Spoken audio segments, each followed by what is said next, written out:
સમાચારમાં આગળ વાત કરીએ।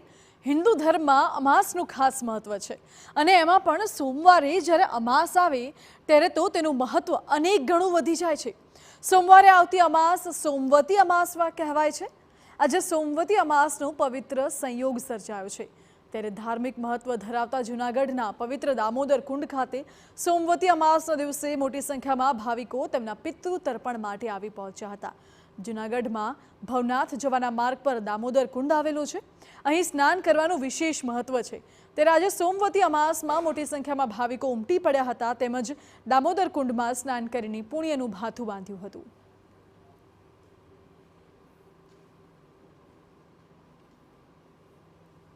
બન્યો જે ઘણા વર્ષો પછી સોમવતી અમાસનો સંયોગ બન્યો છે। સોમવતી અમાસનું હિન્દુ ધર્મમાં બહુ વિશેષ મહત્વ છે એટલા માટે દર મહિને અમાસ તો આવતી હોય પણ જે સોમવાર અમાસ અને શ્રાવણ મહિનામાં અમાસ સોમવતી અમાસ બને એનો પિતૃઓના કાર્ય માટે બહુ વિશેષ મહત્વ છે। એટલે ગઈકાલ શાંતિ અને રાત્રિ મોટી સંખ્યામાં માનવ મેળામણ જે ભાવિકો આ દામોદર તીર્થ ઉપર ઉમટી પડ્યા છે। દામોદર કુંડમાં અમે આવી છીએ।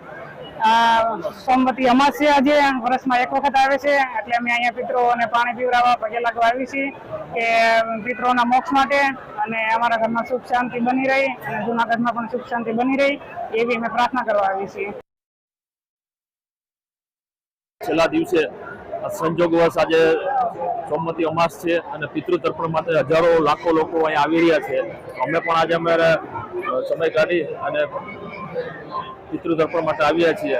આજે ભવ્ય ભાવનો ભાથું બાંધવા માટે આજે જે દામોદર કુંડ છે જે કહેવાય કે ભારતના તમામ તમે યાત્રાઓ કરો પણ છેલ્લે તમે દામોદર કુંડમાં સ્નાન ન કરો તો તમારી યાત્રા પૂર્ણ નથી થતી। તે દિવસે આપણે પિતૃ તર્પણ માટે આવ્યા છીએ। આજે પવિત્ર શ્રાવણ માસનો છેલ્લો દિવસ તેમાં પણ ખાસ કરીને જે સોમવતી અમાસ ત્યારે સોમવતી અમાસ જ્યારે વર્ષ દરમિયાન ક્યારેક જ આવતી હોય છે ત્યારે આ સોમવતી અમાસનું ખૂબ મહત્વ હોય છે।